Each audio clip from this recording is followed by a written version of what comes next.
یہ road single کی وجہ سے جو ہے آئے دن یہ ایکسیڈنٹ ہوتے رہتے ہیں. اکثر گاڑیاں جو ہے چھوٹی گاڑیاں ٹکرا جاتی ہے اور اس کا اصل وجہ یہی ہے کہ روڈ نہ ہونے کی وجہ سے. ٹیلی فون بھی سن لیتا ہے، اوور اسپیڈنگ بھی کرتا ہے اور اوور اٹیکنگ مطلب جہاں پہ نہیں کرنی چاہیے وہ بھی کر جاتا ہے. ہماری ویب کی طرف سے کوئٹہ سے ہزار خان بلوچستان میں ایک بڑا جو ثانیہ ہوتے ہیں وہ قومی شاہراہوں پر ٹریفک حادثات ہیں. اس کی وجوہات کیا ہے؟ جس کی تعداد بہت زیادہ جو روزانہ کے حساب سے بڑھتی جا رہی ہے. ان حادثات میں جو کوئٹہ سے کراچی شاہراہ ہے، سب سے بڑی شاہراہ ہے، وہاں پر سب سے زیادہ حادثات ہوتے ہیں. ہم یہ جاننے کی کوشش کریں گے کہ ٹریفک حادثات کی سب سے بڑی وجہ کیا ہے جس کی وجہ سے لوگوں کی جانیں ضائع ہو جاتی ہے اور یہ دہشت گردی سے بھی بڑا مسئلہ بنتا جا رہا ہے. سب سے بڑی وجہ تو پہلی تو یہ ہے کہ یہاں پہ ہم لوگوں کو تقریباً یہ 6-7 سال سے یہی بتا رہے ہیں کہ اس کو ہم لوگ ڈبل کر رہے ہیں. یہ جو ہر منسٹر آتے ہیں یہی بولتے ہیں کہ ہم لوگ اس پہ ابھی کام شروع کرتے ہیں.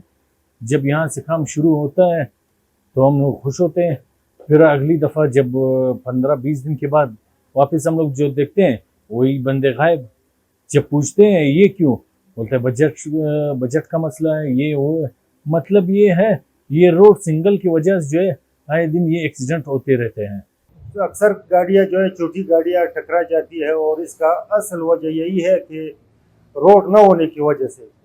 اتنا لمبا روٹ اور اتنا رش کی وجہ سے کوئٹہ کراچی شاہراہ سارے پاکستان میں آپ چلے جائیں، سندھ کے چھوٹے چھوٹے شہروں میں چلے جائیں، وہاں ڈبل روڈ آپ کو ملے گی. لیکن ایک کوئٹہ کراچی بلوچستان کا روڈ ہے جو ہزاروں لوگوں کی جانیں لے چکے ہیں. یہ دیکھیں میں نے کہا کہ ایک تو ظاہر ہے جب لینتھ زیادہ ہوگی تو ڈیفینیٹلی آپ کی ٹائرڈنس جو ڈرائیور ہوتی ہے اس کا تھکاوٹ، اور دوسرے آپ کے بلوچستان کے تمام ہائی ویز سنگل ٹریکس ہیں اور بلوچستان میں 600-700 کلومیٹر 800 کلومیٹر اسٹریچ 850 کلومیٹر کے اسٹریچ تک روڈ جب جاتی ہے تو سنگل ٹریکس. اب سنگل ٹریکس کی وجہ سے ڈیفینیٹلی اوور ٹیکنگ اور اس قسم کی اگر ٹریفک جہاں پر زیادہ ہوئے تو پروبیبلٹیز جو ہوتے ہیں وہ زیادہ ہو جاتے ہیں. دوسری وجہ یہ ہے کہ سنگل ٹریک تو اپنی جگہ پر جو انجینئرنگ فالٹ ہے جو ہمارے اختیار میں نہیں ہے. دوسرا جو ایشو ہے سب سے بڑا کہ ہماری تمام کے تمام ہائی ویز آبادیوں کے اندر سے گزرتے ہیں. اگر وہاں بائی پاس کیا بھی جا چکا ہے تو پھر وہ ہمارے پاس کوئی اس قسم کی ریگولیشن نہیں ہے کہ لوگوں کو ہم روڈ کے اوپر سے ہٹا دیں، انکروچمنٹ کو ہٹا دیں، ٹریفک کو کلیئر کر دیں یا کہیں پہ بارڈ ویئر لگا دیں کہ تاکہ وہ مقامی آبادی، موٹر سائیکل، آپ کی کارٹس، سائیکلز، پیدل اور کراس کرنے والے لوگ وہ کم از کم سڑک کے اندر بار بار نہ آئیں.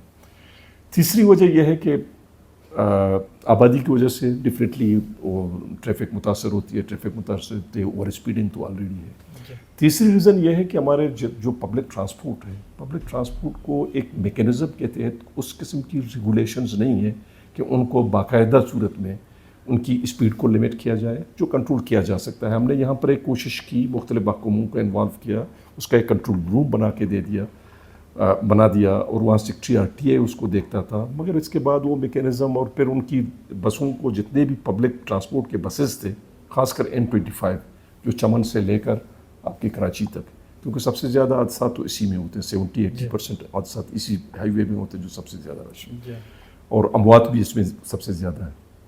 تو اس کو اسپیڈ لمٹ.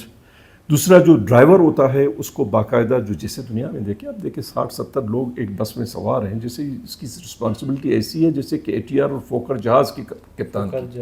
نہ اس کی کوئی ایجوکیشن ہے، نہ اس کا کوئی تربیت ہے، نہ اس کی اس قسم کی کوئی اس کی ٹریننگ ہے اور نہ اس کے سب سے بڑی اس کو سینس آف رسپانسبلٹیز کا احساس ہے. اس درمیان میں اس کی توجہ مختلف چیزوں میں بڑھتا اور کٹتا جاتا ہے. تو اس توجہ کی وجہ سے وہ ٹیلی فون بھی سن لیتا ہے، اوور اسپیڈنگ بھی کرتا ہے اور اوور اٹیکنگ مطلب جہاں پہ نہیں کرنی چاہیے وہ بھی کر جاتا ہے. یہ تیسری اس کی وجہ. تو یہ تمام، اور سب سے بڑی بات فٹنس، گاڑیوں کی فٹنس کو کبھی چیک نہیں کیا جاتا کہیں پہ کہ بھئی وہ گاڑی فٹ ہے فٹ نہیں ہے. اس کا چوتھی پانچویں مطلب اس کی ریزن، یہ تمام ریزن جب اکٹھے ہو جاتے ہیں پھر پبلک اویئرنیس، شعور. نہ